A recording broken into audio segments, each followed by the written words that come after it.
kasih. Oh iya, wah luar biasa. Saya senang sekali hari ini bisa berjumpa dengan ibu-ibu yang cantik-cantik, yang harum, yang berbahagia, bersuka cita karena Tuhan Yesus selalu memberkati. Amin. Iya, tadi saya sempat turun dari kendaraan itu, saya senang sekali karena berjumpa dengan ibu-ibu itu yang cantik-cantik dan luar biasa semangatnya. Ternyata nanti mau paduan suara ya ibu-ibu ya. Iya, wah tadi itu saling membantu, membetulkan rambutnya, membetulkan bajunya. Wah ya ampun semangatnya luar biasa. Saya tuh sampai senang sekali hari ini.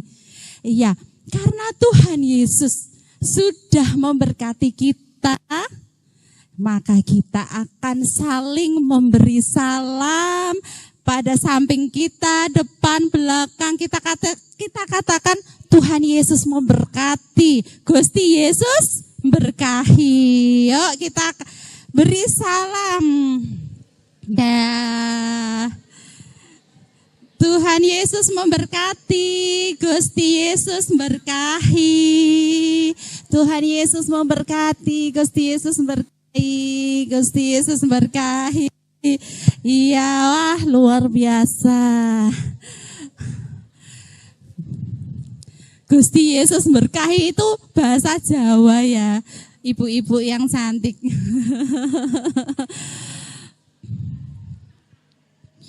Kita merasakan berkat Tuhan, kasih Tuhan pada sore hari ini yang luar biasa. Karena sejak kita mengikut Tuhan Yesus, sakjeke nderek Gusti Yesus, hidup kita apa ibu-ibu? Diberkati, amin. Amin. Wah senang sekali ya bisa berjumpa. Oh, ada Fulause. Wah, luar biasa. Ya, karena kita merasakan bahwa Tuhan Yesus memberkati.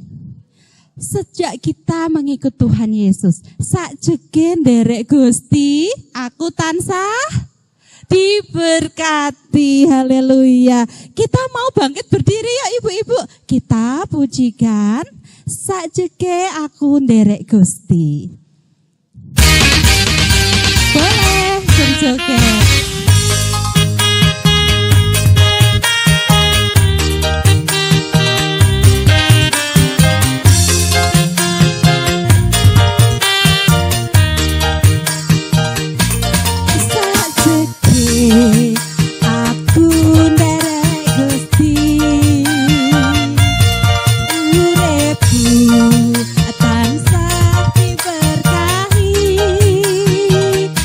Hatiku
luar biasa. Ibu-ibu boleh duduk kembali. Wah, semangatnya itu loh luar biasa. Ternyata ibu-ibu GWKP itu TOP. Top sekali ya. Nah, kita mau katakan bersama-sama. GWKP luar biasa, Tuhan memberkati. Bisa ibu-ibu? Iya, bersama-sama ya.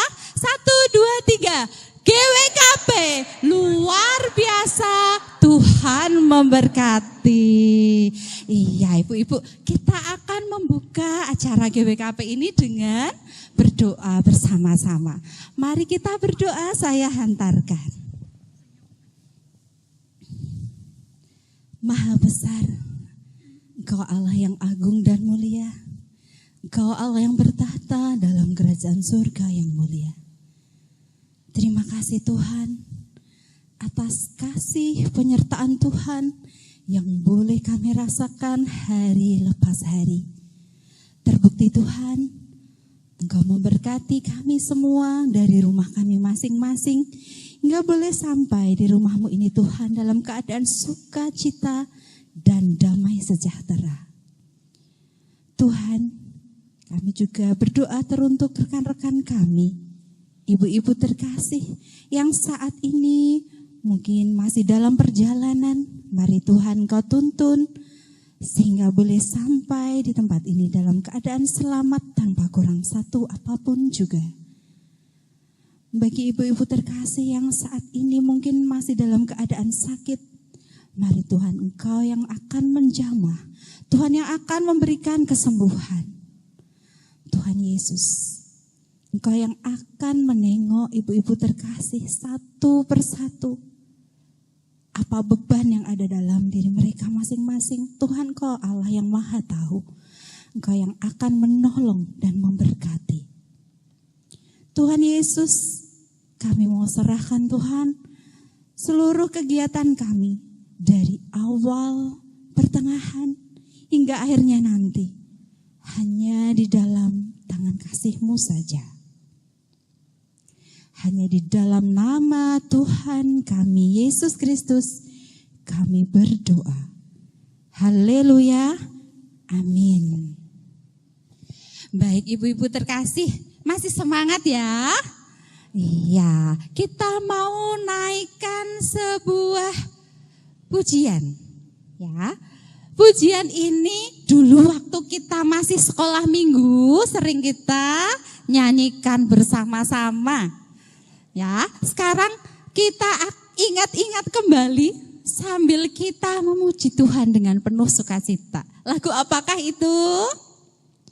Dengar Dia panggil nama saya. Masih ingat ibu-ibu? Oke, kalau gitu kita puji Tuhan bersama-sama. Boleh berdiri.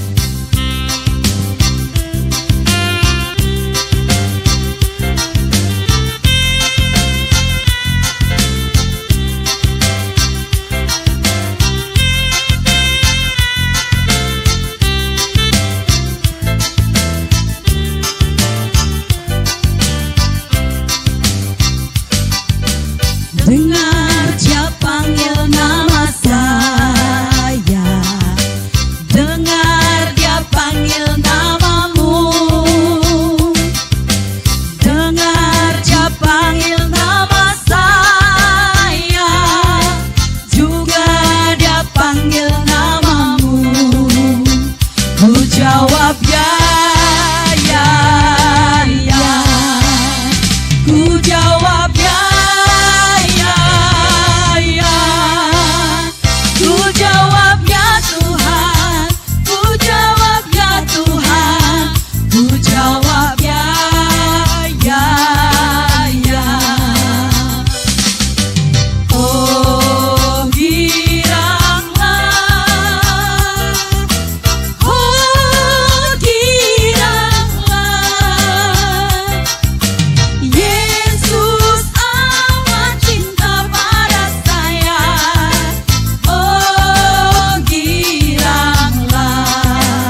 jawab ya Tuhan, ku jawab ya Tuhan, ku jawab ya, ya, ya. Oh giranglah, oh giranglah, Yesus amat cinta pada saya. Oh giranglah, oh giranglah, oh giranglah, Yesus amat cinta pada saya. Oh giranglah. Tepuk tangan buat kemuliaan Tuhan. Ada sukacita? Amin. Silakan duduk kembali. Baik. Untuk mengesahkan, untuk mengesahkan acara GWKP kita pada sore hari ini, kita akan bersama-sama menyanyikan Mars GWKP yang akan dipimpin oleh Ibu Asih. Maka sekali lagi saya mohon ibu-ibu yang cantik-cantik ini untuk berdiri. Hari ini kita senamnya berdiri, duduk biar sehat ya. Silakan Bu Asih.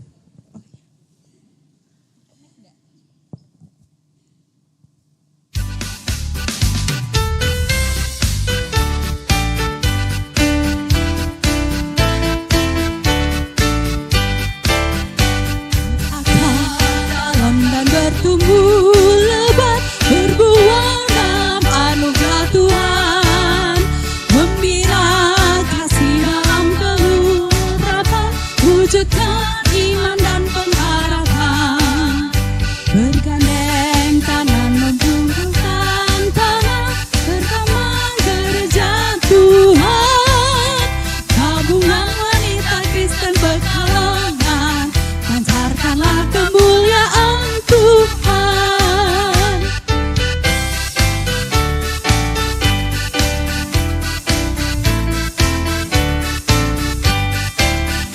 Bergambar dalam dan bertumbuh lebat, berbuah dalam anugerah Tuhan, membina kasih dalam keluarga, wujudkan iman dan pengharapan, bergandeng tangan membawa tantangan, bersama gereja Tuhan, tabungan wanita Kristen Pekalongan, pancarkanlah kemuliaan Tuhan.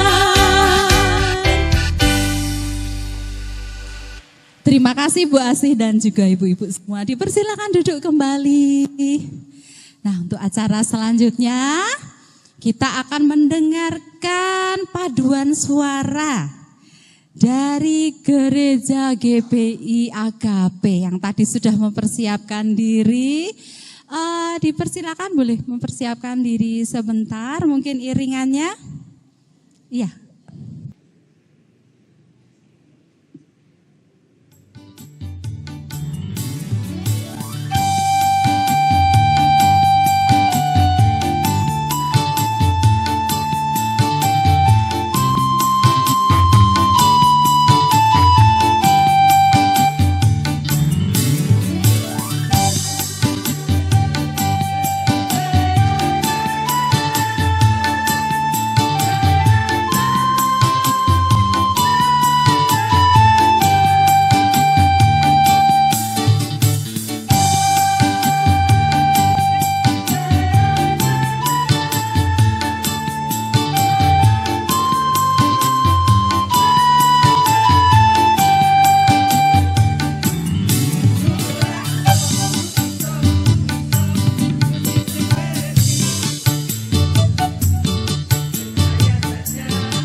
mempersiapkan hati kita untuk nantinya mendengarkan firman Tuhan. Kita naikkan pujian Tetap Setia.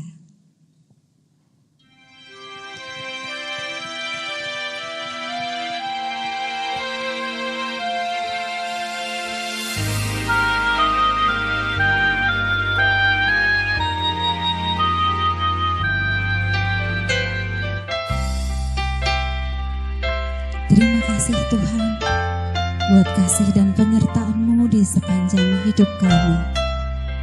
Haleluya. Haleluya.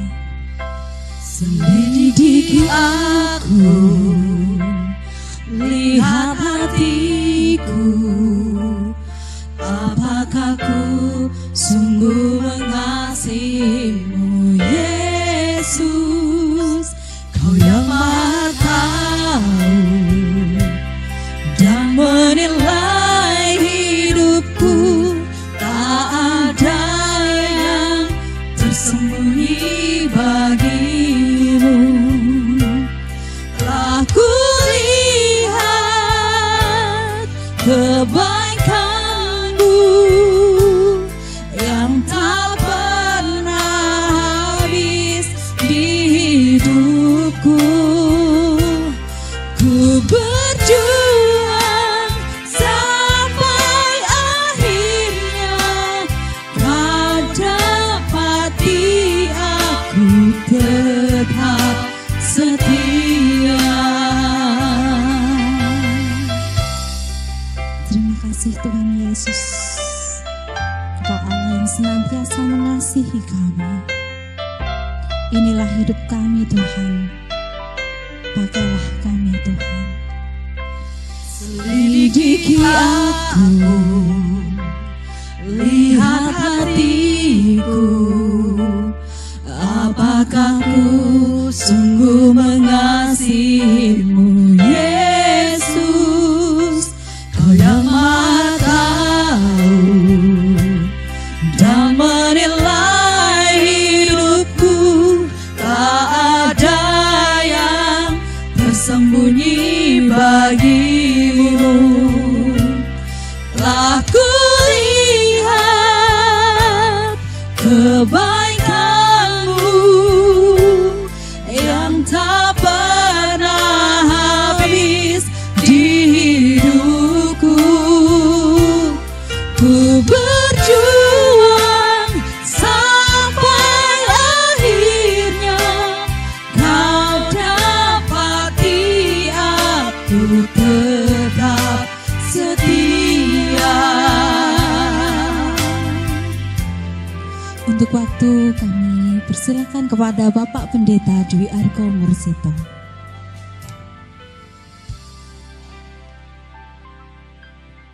Kita berdoa terlebih dahulu sebelum mendengarkan sapaan firman Tuhan. Mari kita berdoa. Ya Tuhan, selidikilah hati dan pikiran kami, apakah kami sungguh-sungguh mengasihi Engkau dengan tulus, dan biarlah hati kami pun terbuka untuk firman Tuhan yang akan kami baca dan renungkan bersama. Dengan begitu ya Allah, kami dimampukan dan dituntun untuk menjadi umat-Mu yang setia pada sabda-Mu semata, bukan berjalan menurut keinginan apalagi hawa nafsu kami. Berkatilah kami semua Tuhan, agar tidak hanya mendengar serta memahami, tetapi Tuhan mampukan untuk menjadi pelaku-pelaku firman yang baik. Di dalam nama Tuhan Yesus Kristus kami berdoa. Amin.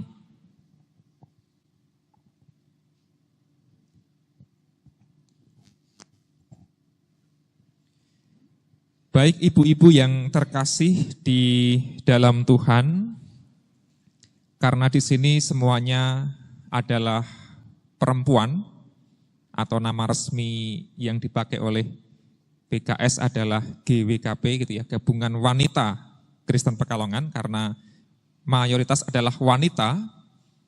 Saya juga teringat pada seorang wanita yang diajak bercakap-cakap oleh Tuhan Yesus di sebuah tempat yang juga identik dengan wanita.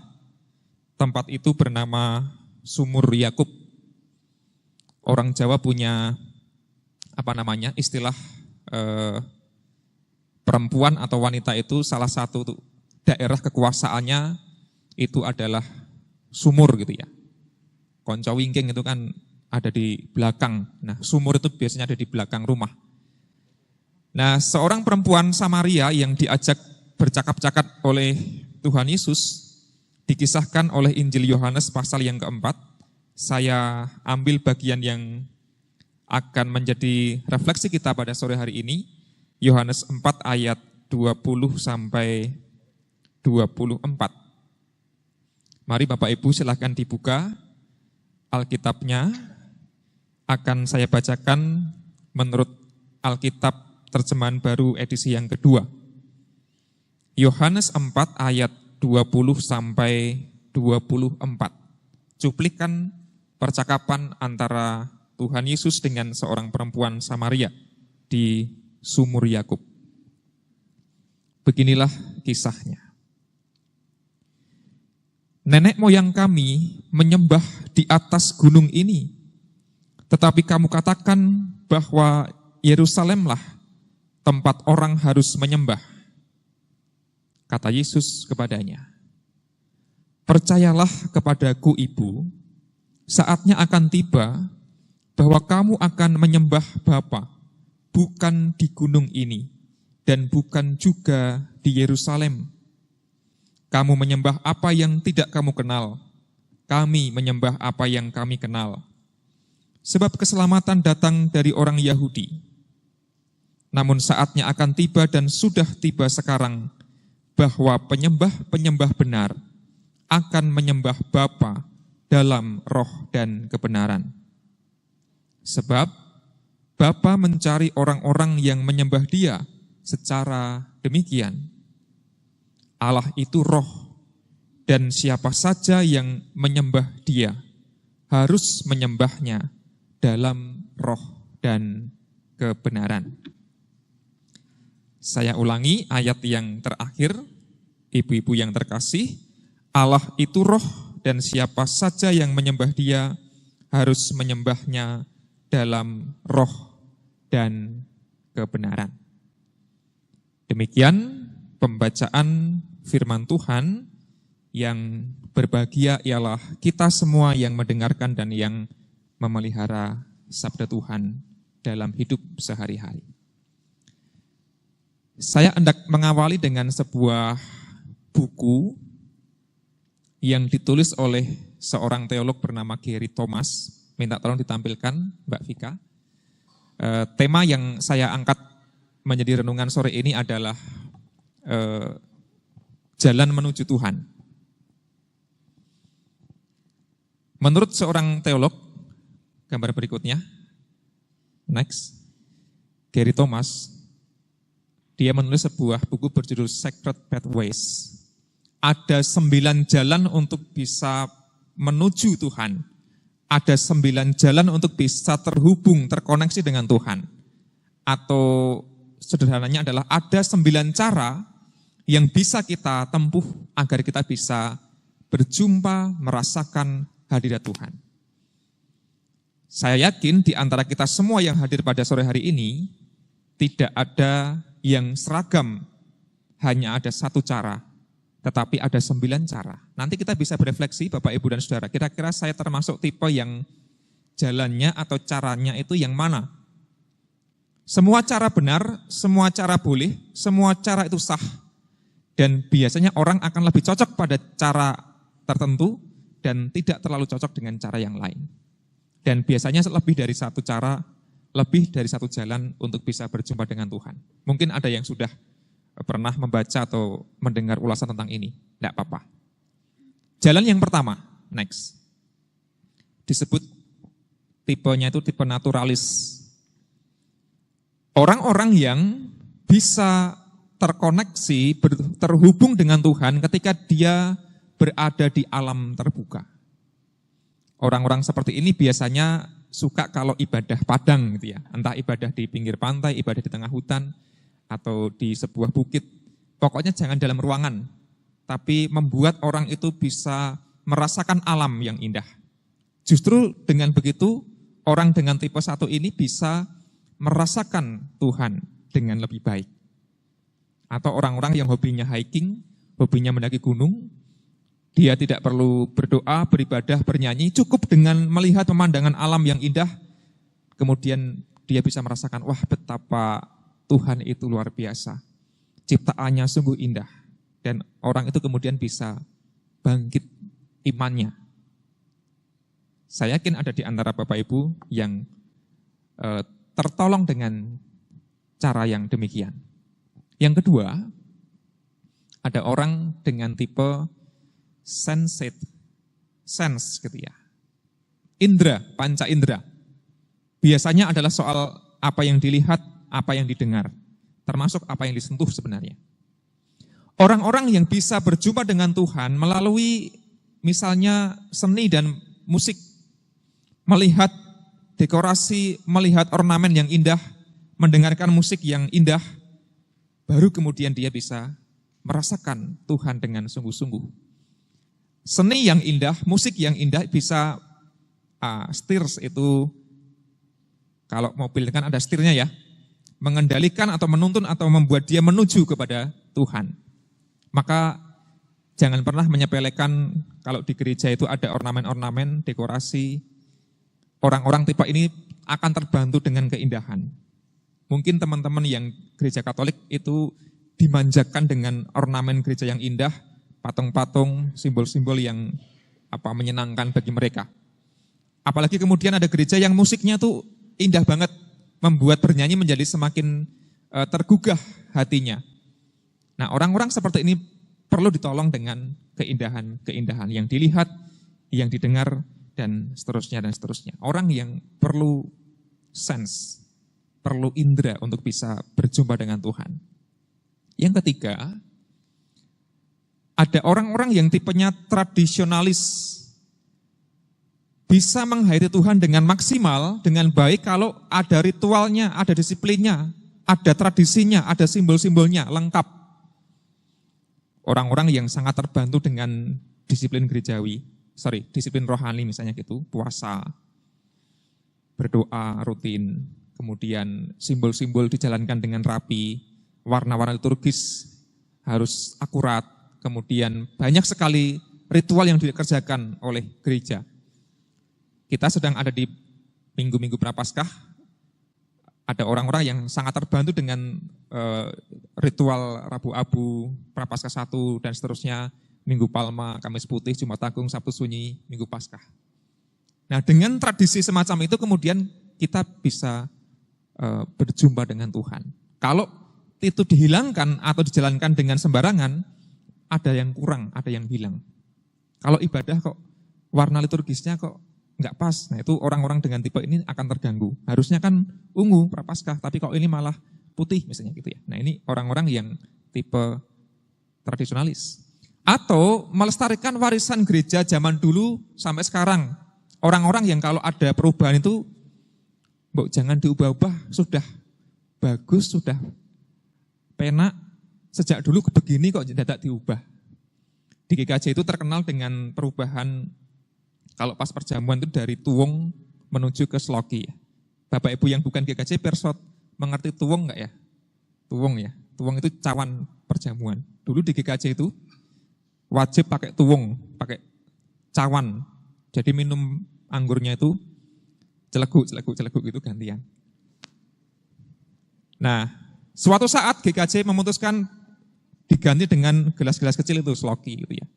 Nah, orang yang tradisionalis, sejak Yesus juga perjamuan pakai tuwung, pakai cawan, bukan pakai gelas kecil. Ini mengubah tradisi, ini masalah. Orang dengan tipe ini akan terganggu. Wong biasanya tuwung kok diganti gelas cilik-cilik kaya jajanan anak kecil, nggak marem gitu ya. Dan nggak bisa cerguk-cerguk lagi. Alasan dibalik itu barangkali. Tetapi ini soal penghayatan iman. Kemudian ada banyak GKJ yang kemudian ngalai dengan ya sudah yang sepuh-sepuh biasanya yang memang kerso dan harus pakai tuwung, nanti pinarak di depan. Nanti disediakan tuwung untuk mereka. Yang sudah nggak apa-apa ya sloki semuanya gitu ya. Ada yang sampai sekarang harus begitu demi mewadahi penghayatan iman orang-orang yang tradisionalis. Itu contoh saja. Dan mereka harus diwadahi, tidak kemudian ditinggalkan begitu saja. Simbol-simbol ada yang sangat detail mempertahankan, karena itu adalah tipe orang yang tradisionalis. Enggak masalah. Next. Yang keempat adalah asketik. Mewujudkan imannya bukan dalam ibadah yang ramai, tetapi dengan keheningan dan hidup sederhana. Dengan kesederhanaan, dengan keheningan, dengan beraskese, gitu ya, asketisme, hening dan sebagainya, orang-orang yang suka retret, itu biasanya tipe ini, itu akan lebih bisa menghayati Tuhan dengan sungguh-sungguh. Kalau nyanyi ya jangan jingkrak-jingkrak tepuk tangan, tapi nyanyi yang lembut, yang kalem, itu dia bisa melakukan refleksi yang mendalam. Ada orang-orang yang tipe seperti ini, maka gereja perlu mewadai juga orang-orang semacam ini dengan misalnya retret, ibadah kontemplatif dan sebagainya. Next, nomor 5. Aktivis. Ada orang-orang yang beriman itu tidak hanya doa, ritual, ibadah, simbol-simbol, itu oke, tapi kalau tidak ada aktivitasnya, dia merasa ada yang kurang. Orang-orang yang berdiri dan bahkan bertindak melawan apa yang Tuhan tidak suka, Tuhan tidak kehendaki. Jadi orang-orang Kristen yang jangan cuma ibadah tok di gereja, jangan cuma doa-doa tok, kita harus berjuang membela keadilan. Kalau ada misalnya kekerasan, kita harus membela, maju. Kalau perlu demonstrasi gitu ya, ikut demo bukan kekerasan ya, tapi ikut membela mereka yang lemah. Nah ini orang-orang yang aktivis. Kalau Tuhan tidak suka dengan korupsi misalnya gitu, orang-orang dengan tipe ini akan kalau bisa ya ketemu dengan pemerintah dan sebagainya, kalau perlu protes, jangan korupsi, bla bla bla. Orang-orang yang menjadi aktivis biasanya gitu. Ini agak tidak terlalu populer di gereja menurut saya, karena pemahaman sudahlah gereja nggak usah ngurusi sosial, hukum, macam-macam itu, sudahlah gereja itu yang rohani-rohani saja. Padahal kita harus ingat Bapak, Ibu, dan Saudara bahwa Tuhan Yesus sendiri sebenarnya adalah seorang aktivis. Kalau kita perhatikan dari cara dia berpelayanan dan beraktivitas. Dia belusuan ke tempat-tempat dan dia berdialog dengan orang-orang miskin dan dia berkali-kali melawan penguasa. Tidak hanya penguasa politik, Herodes, Antipas misalnya, tapi juga kekuasaan agama Yahudi pada waktu itu. Yesus berani melawan ketidakadilan, berani membela yang lemah, dan Yesus tidak hanya asik di bait Allah atau di sinagogi tempat ibadah, tapi dia turun ke tempat-tempat publik, ke danau, ke pasar, ke bait Allah, dan ke tempat-tempat yang lain. Tapi sayangnya gereja kadang-kadang tidak terlalu suka menampilkan Yesus yang adalah seorang aktivis, padahal Yesus juga ada sisi aktivisnya, dan Yesus masih muda kan. Kira-kira begitu. Next, ada tipe orang yang caregiver, memberikan perhatian, orang-orang yang care, orang-orang yang peduli, orang-orang yang punya kepekaan. Dia mengasihi Tuhan dengan cara mengasihi sesama. Biasanya seksi pemerhati. Dia ngerti Pak ini, Bu ini, itu ulang tahunnya kapan. Terus dia sangat antusias ketika ada yang sakit, wah paling cepat untuk mengunjungi.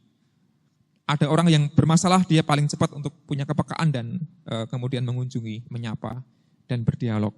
Orang-orang yang melakukan aksi-aksi menolong sesama yang lemah itu dengan mudah, dengan ringan tangan begitu. Ada banyak orang-orang yang seperti ini, dan saya pikir banyak perempuan, banyak wanita, ibu-ibu, mbak-mbak adalah caregiver, dan gereja itu sungguh-sungguh hidup menjadi gereja, juga peran orang-orang yang caregiver ini. Gereja bolehlah berisi orang-orang yang pintar khotbah, gereja bolehlah ada orang-orang yang aktivis hukum dan sebagainya, tapi gereja harus ada caregiver. Yesus jelas adalah sosok yang caregiver. Dia tidak hanya mengajar, tidak hanya aktivis, Yesus itu penuh dengan belas kasihan.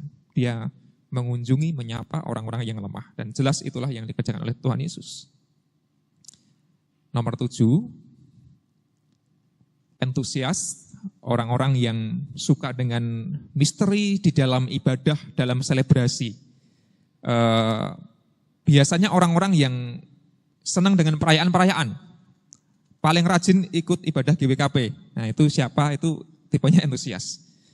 Bersorak-sorai, bertepuk tangan memuji Tuhan. Kalau ada Natalan di manapun dia berusaha datang, lalu mengusulkan kita pakai dress code apa, lalu nanti hadiahnya bagaimana, nanti acaranya bagaimana nanti. Dia memikirkan selebrasi dengan luar biasa. Orang-orang seperti ini memang butuh itu untuk justru mengungkapkan imannya. Karena dia merasa bahwa Tuhan dikasihi dan dicintai dengan cara itu. Nah, gereja sudah banyak lah kalau soal selebrasi ibadah. Saya pikir ada banyak gereja yang sudah membangun pelayanan yang luar biasa soal itu.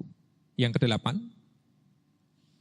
kontemplatif, orang-orang yang senang dengan saat teduh dan senang dengan merenungkan adorasi itu, penyembahan, pemuliaan Tuhan, bersyukur, dan dilakukan merenungi kasih Tuhan, merenungi berkat Tuhan secara pribadi. Itu orang-orang yang kontemplatif. Kalau di beberapa gereja Katolik itu ada termasuk di Goa Maria dan sebagainya, kompleks-kompleks doa Katolik itu ada ruang adorasi. Di sana orang masuk sendirian biasanya, kemudian berdoa, menyembah Tuhan, dan seterusnya. Nah, ada orang-orang yang kontemplatif, kemudian dia menuliskan refleksinya dalam bentuk tulisan, dalam bentuk puisi, dalam bentuk lagu dan sebagainya. Orang-orang yang kontemplatif, yang reflektif sekali. Ada yang seperti ini. Dan yang terakhir adalah intelektual.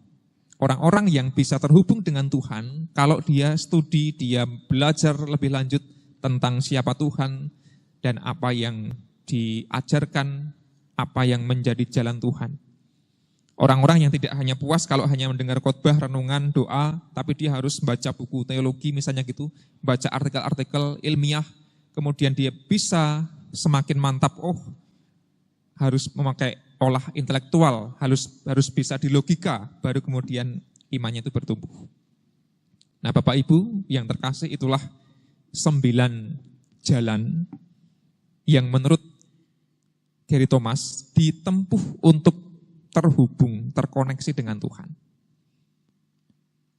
Kita masing-masing punya jalan tidak sama, ada yang 1 dan 2, ada yang 1 dan 9, ada yang 5 dan 6 dan sebagainya.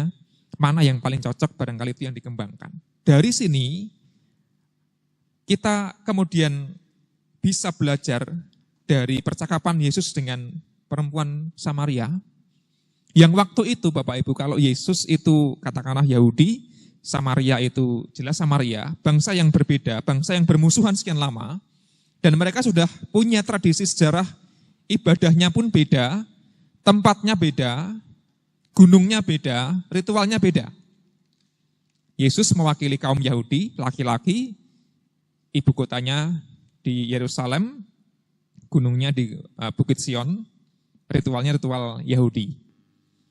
Samaria, ibu kota Israel Utara, kotanya Samaria, bukan Yerusalem, gunungnya Gunung Gerizim, bukan Bukit Sion. Ritualnya juga berbeda. Dan mereka adalah representasi dari tradisi yang tidak sama. Kemudian mereka berdialog, berjumpa di ruang publik, bukan di tempat ibadah, melainkan di sumur. Sumur waktu itu ya mata air yang biasa didatangi oleh banyak orang dari segala golongan. Mempersatukan banyak kelompok. Dan mereka berdialog tentang air hidup. Kalau Bapak Ibu ingat kisah itu, air hidup. Berikanlah aku air hidup itu. Dan sebagainya. Perempuan itu menolak karena waktu itu enggak pantas kalau seorang perempuan ngobrol berduaan dengan laki-laki, apalagi laki-laki yang asing. Tapi Yesus menembus batas-batas itu dan kemudian mengatakan kepada perempuan itu, kalimat yang tadi kita baca bersama-sama, bahwa memang sejarah memisahkan mereka berdua tentang bukit mana, tentang kota mana, tentang ibadah yang seperti apa menyembah Tuhan. Tapi kemudian Yesus mengatakan, nanti ada saatnya kita tidak lagi menyembah Tuhan di gunung ini, Gunung Gerizim, atau di Yerusalem, Bukit Sion. Yang paling penting menyembah Tuhan itu bukan soal tempatnya di mana, tradisinya seperti apa, ritualnya bagaimana. Oke, itu penting, tetapi yang paling penting adalah ada saatnya orang-orang akan menyembah Tuhan, menyembah Bapa dalam roh dan kebenaran. Menyembah Bapa dalam dua hal, roh dan kebenaran. Pneuma dan aletheia, bahasa Yunaninya. Dalam roh artinya Allah itu roh, ayat terakhir tadi yang kita baca, Allah itu roh dan siapa saja yang menyembah dia harus menyembahnya dalam roh dan kebenaran. Allah itu roh, tidak bisa dikurung di sebuah gunung, di sebuah tempat ibadah, di sebuah aliran gereja, di sebuah organisasi, dan di sebuah ritual. Allah itu roh artinya dia bisa berada dimanapun. Ada orang yang menyembah dengan 9 jalan, silahkan. Semuanya boleh dilakukan untuk berjumpa dengan Allah yang adalah roh. Allah nggak bisa dikotak-kotakan, harus begini, harus begitu. Nyanyi, harus begini, harus begitu. Khotbah, harus begini, harus begitu, dan sebagainya. Liturgi, harus bagaimana. Semuanya sah, silahkan. Karena Allah adalah roh, maka dia berkenan dijumpai selama kita menyembahnya di dalam roh. Bukan di dalam kedagingan kita, bukan dalam nafsu kita. Karena seringkali manusia terjatuh dalam dosa, seolah-olah memuliakan Tuhan, padahal dia sedang memuliakan dirinya sendiri misalnya gitu. Maka setiap kali kita melakukan upaya untuk berjumpa dengan Tuhan, pastikanlah bahwa kita menyembahnya di dalam roh. Entah dengan cara apa, doanya pendek atau panjang, pakai bahasa roh apa enggak, nyanyinya pakai band atau pakai gitar, semuanya boleh-boleh saja, semuanya oke, selama di dalam roh. Nah, menurut saya upaya untuk mencoba, seringkali gereja itu kan mengklaim cara seperti inilah yang paling benar, cara yang lain salah. Baptis seperti inilah yang paling benar, yang lain salah. Perjamuan seperti inilah yang paling benar, yang lain salah. Itu upaya untuk membatasi Allah yang adalah roh untuk bisa dijumpai dengan banyak cara dan banyak jalan, menurut Gary Thomas. Yang kedua, tidak hanya cukup dengan roh, tetapi juga dengan kebenaran. Artinya prinsipnya benar, tidak ngapusi, tidak berbohong. Kebenaran berarti menyembah dengan maksud yang sejati, bukan maksud yang lain. Dengan roh bukan berarti bebas, sebebas-bebasnya, tapi juga harus dengan prinsip yang benar di dalam Tuhan. Nah, kalau kita menyembah Tuhan dengan roh dan kebenaran, menurut saya pasti kita bisa berjumpa dengan Tuhan dengan baik. Ada banyak sekali orang yang beriman, mengaku beriman pada Tuhan, mengikut Kristus, tapi tidak sungguh-sungguh merasakan hadirat Tuhan. Mungkin orang itu belum nemu, masih bingung, aku jalannya yang pas yang mana ya. Atau ada orang-orang yang tipe tertentu, tetapi di gereja nggak pernah mendapatkan menu pelayanan itu. Dan dia mendapatkan, kok aku di gereja ini nggak bertumbuh ya. Aku di gereja ini kering. Kemudian pindah ke gereja lain, dan seterusnya dan sebagainya. Maka menurut saya refleksi yang bisa juga kita jadikan pelajaran adalah kita sebagai gereja, mari kita mengupayakan untuk memberikan pelayanan yang bisa menyapa semua jalan ini. Menyapa semua selera tanda kutip spiritual yang memang jemaat bermacam-macam. Agar tidak hanya tradisi tok, tidak hanya antusias tok misalnya, tidak hanya ritual tok, tapi ya ada kontemplasinya, ada intelektualnya, ada macam-macam, ada aktivitasnya dan seterusnya itu. Supaya apa? Orang-orang dengan berbagai macam tipe merasa tersapa, oh aku cocok dengan tipe ini. Yang kedua, kita juga menurut saya janganlah menghakimi, oh cara yang aktivis itu yang paling baik, yang tradisional itu jelek. Semua orang punya jalan yang masing-masing. Kalau ada orang yang bertumbuh dengan aktivis, ya oke, tidak perlu dipaksa-paksa dia menjadi kontemplatif. Karena mungkin ada orang yang kalau diajak doa malam atau retret, dia malah nggak masuk, malah nggak konsentrasi, malah ngantuk, malah tidur dan sebagainya. Tapi kalau diminta untuk jadi aktivis, diminta untuk menjadi orang yang relawan di daerah bencana, paling semangat gitu ya. Ya nggak apa-apa, itu mungkin jalan spiritualnya. Tapi ya jangan dipaksa kemudian orang-orang yang suka dengan kontemplasi atau asketik kemudian harus ikut terjun ke lapangan. Ya mungkin bukan itu jalan yang bisa menolongnya. Setiap orang punya keunikan dan tidak bisa dihakimi karena jalan spiritual masing-masing itu tidak sama. Tapi kuncinya adalah marilah kita menjadi orang-orang pribadi, keluarga, dan gereja yang bisa merayakan iman di dalam roh yang kreatif, yang terbuka, yang beragam, tidak seragam. Dan gereja-gereja di Pekalongan yang tergabung dalam BKS GKP, termasuk GWKP adalah gereja-gereja yang sangat beragam, corak teologinya, ibadahnya, ajarannya, dan seterusnya. Dan biarlah itu menjadi perayaan, keunikan, dan justru kekayaan kita untuk semuanya menyembah Tuhan. Selama kita menyembah Tuhan dalam roh dan dalam kebenaran, selama itu pula Tuhan bisa kita hayati dengan sungguh-sungguh. Tuhan memberkati. Amin. Mari kita mengambil waktu hening sejenak, ibu-ibu yang terkasih, dan kita berdoa.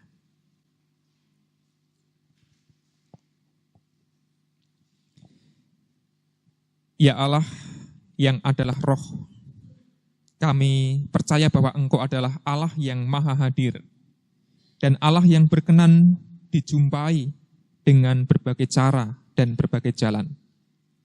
Maka ya Allah, mampukanlah kami untuk bisa memiliki kerinduan yang besar akan Engkau, agar kami semakin dekat dengan Tuhan dengan berbagai cara yang kami tempuh.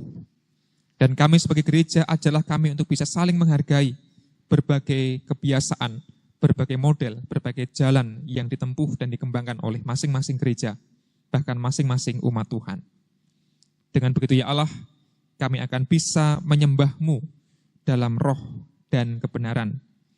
Melalui doa kami, melalui pujian kami, melalui ritual kami, dan juga melalui cara kami yang lain, biarlah kami sungguh-sungguh menjadi penyembah-Mu yang sejati. Inilah doa kami ya Allah, semuanya kami panjatkan di dalam nama Tuhan Yesus Kristus. Amin.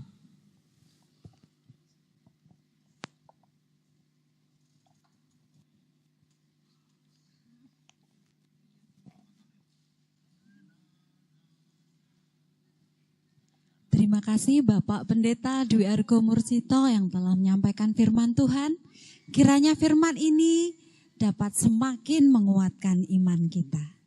Nah, untuk selanjutnya, mari kita bersama-sama kita akan mendengarkan pujian persembahan dari GKJ Pekalongan. Siap nggih ibu-ibu? Siap. Kita beri tepuk tangan yang meriah dahulu ibu-ibu.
PMFC Pekalongan yang telah menaikkan puji-pujiannya. Coba ya, sekali lagi ya. Apa tenan? Apa iya? Pancen tenan derek Gusti.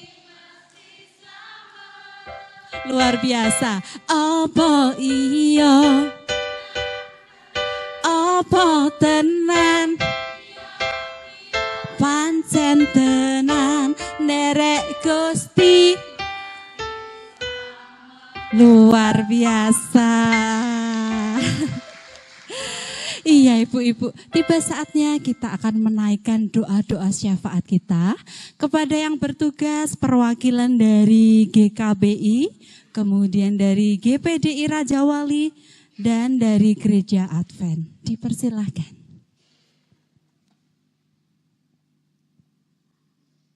Kasih Allah yang penuh murah, kini kami datang kepadamu, menyembah Engkau dalam roh dan kebenaran. Bapa yang baik, kami berterima kasih atas pemeliharaanmu yang menjaga dan melindungi kami dalam setiap aktivitas kami sehari-hari. Kami mengucap syukur karena hari ini Engkau telah memberikan kesempatan bagi kami untuk berkumpul, saling menguatkan, dan mendoakan satu sama lain. Tuhan Yesus, saat ini kami bersyukur atas Gereja Kristus yang telah Engkau dirikan dan panggilan untuk melayani-Mu di dalamnya. Ya Bapa, kami mohon untuk gereja-gereja Indonesia, khususnya di kota Pekalongan. Kami mohon agar Engkau memberkati setiap bagian dari pelayanan gereja-Mu. Jauhkanlah dari segala yang jahat, biarkan gereja semakin giat melayani dengan kasih dan damai. Bapa, kami mohon berkati para pendeta, pemimpin gereja, gembala sidang, ketua sidang, dan para pelayan-Mu. Beri kesehatan, kebijaksanaan, kasih, dan keteladanan dalam melayani jemaat. Berilah juga kesehatan dalam melayani Engkau ya Bapa. Bapa, kami juga mohon untuk GWKP, berkati para pengurus GWKP. Tuhan berikan kesehatan, keharmonisan, dan kesatuan. Berikan hikmat dan tolonglah mereka menjalankan kepengurusan sesuai kehendak-Mu. Kami mohon Bapa berkati wanita-wanita Kristen Pekalongan, berilah kesehatan mereka juga ya Bapa, dan tuntutlah mereka agar aktif dalam setiap kegiatan-kegiatan GWKP. Dengarkanlah permohonan kami dasarkan permohonan ini. Melanjutkan doa dari saudara kami pada petang hari ini ya Tuhan, betapa kami mengucap syukur atas berkat, penyertaan dan kasih yang selalu Engkau limpahkan atas kehidupan kami. Kalau kami ada petang hari ini, bukan karena kuat gagah kami, namun semua hanya karena anugerah Tuhan yang selalu Engkau limpahkan atas kehidupan kami, anak-anak-Mu. Petang hari ini, kami berdoa untuk keluarga-keluarga anak-anak Tuhan yang sudah Engkau pilih, kami menjadi umat ketebus-Mu. Biarkan kami mulai dari keluarga kami masing-masing menjadi saluran berkat-Mu. Kami masing-masing anggota keluarga memerankan peranan kami masing-masing, fungsi kami masing-masing.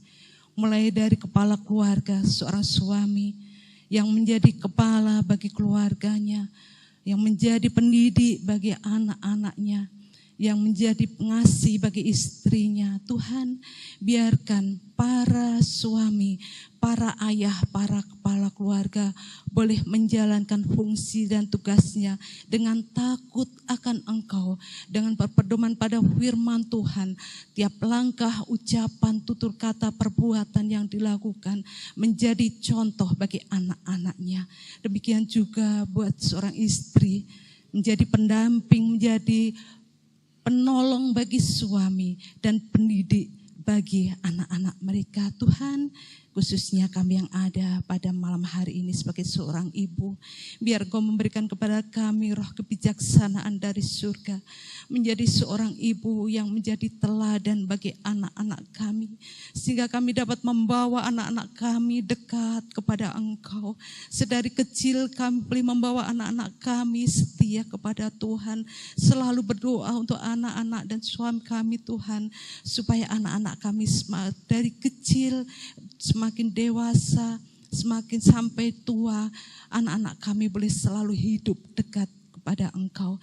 Dimanapun anak-anak kami berada, kiranya Tuhan senantiasa menyertai, menuntun, khususnya buat anak-anak kami yang masih kecil, masih remaja, pemuda, bahkan anak-anak kami yang menuntut ilmu di luar kota, jauh dari orang tua. Tuhan, kami serahkan mereka ke dalam tangan Tuhan. Biar Engkau yang selalu membimbing anak-anak kami, jauhkan dari hal-hal yang tidak baik.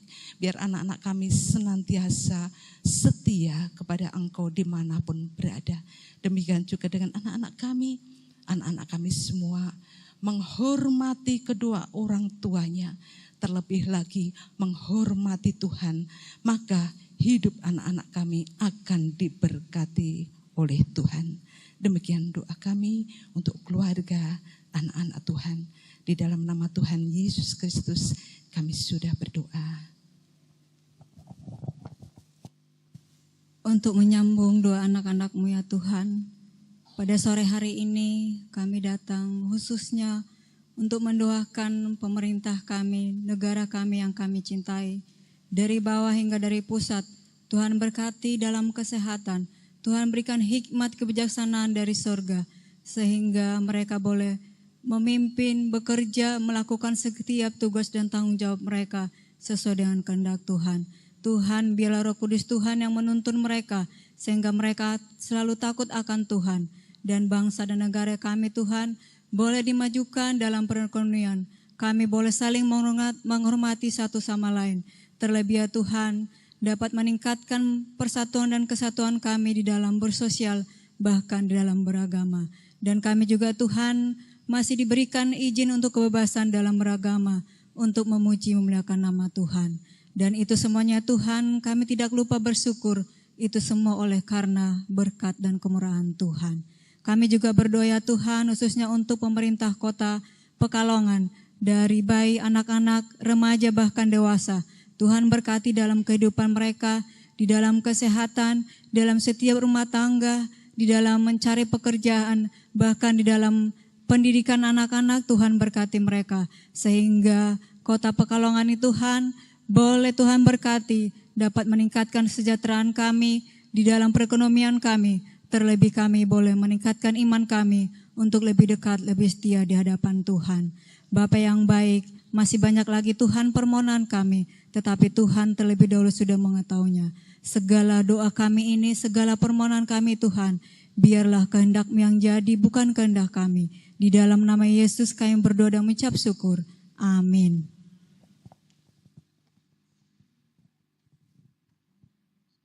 Dalam doa syafaat. Kini tibalah saatnya kita akan menaikkan persembahan yang sudah kita persiapkan dari rumah kita masing-masing. Mohon untuk petugas persembahan mempersiapkan diri. Kita akan menaikkan pujian terima kasih Tuhan di dalam kita mengantarkan persembahan ini.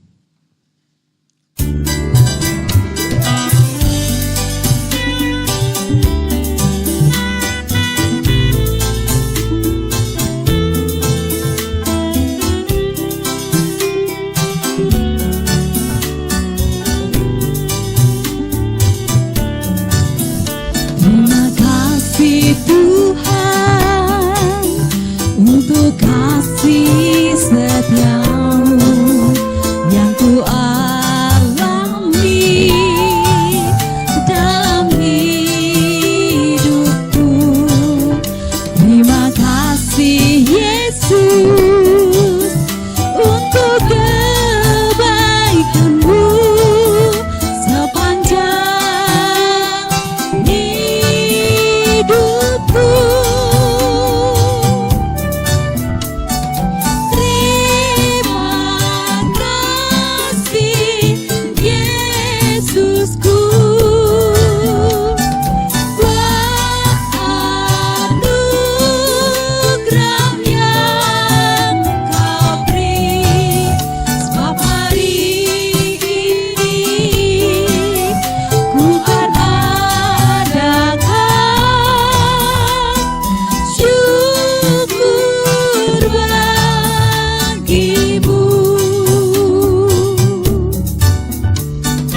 Ini saya hantarkan.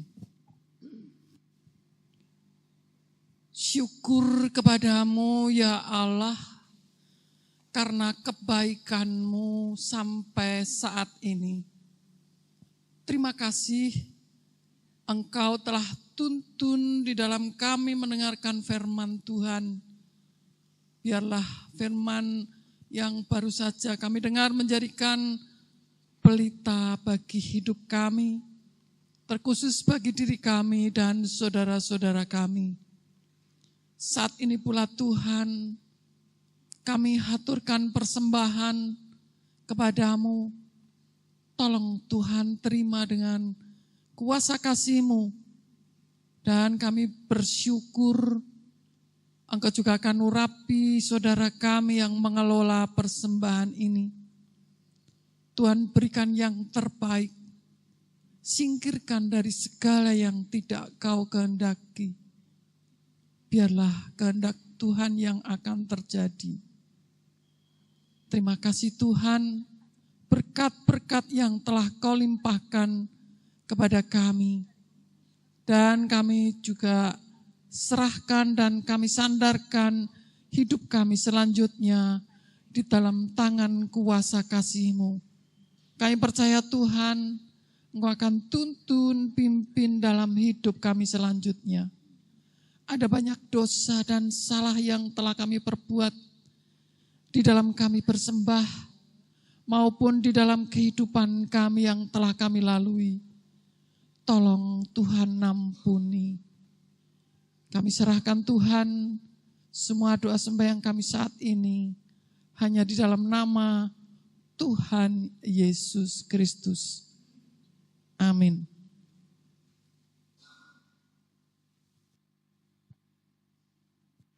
Untuk selanjutnya adalah pengumuman-pengumuman yang akan disampaikan oleh pengurus GWKP. Kami persilahkan.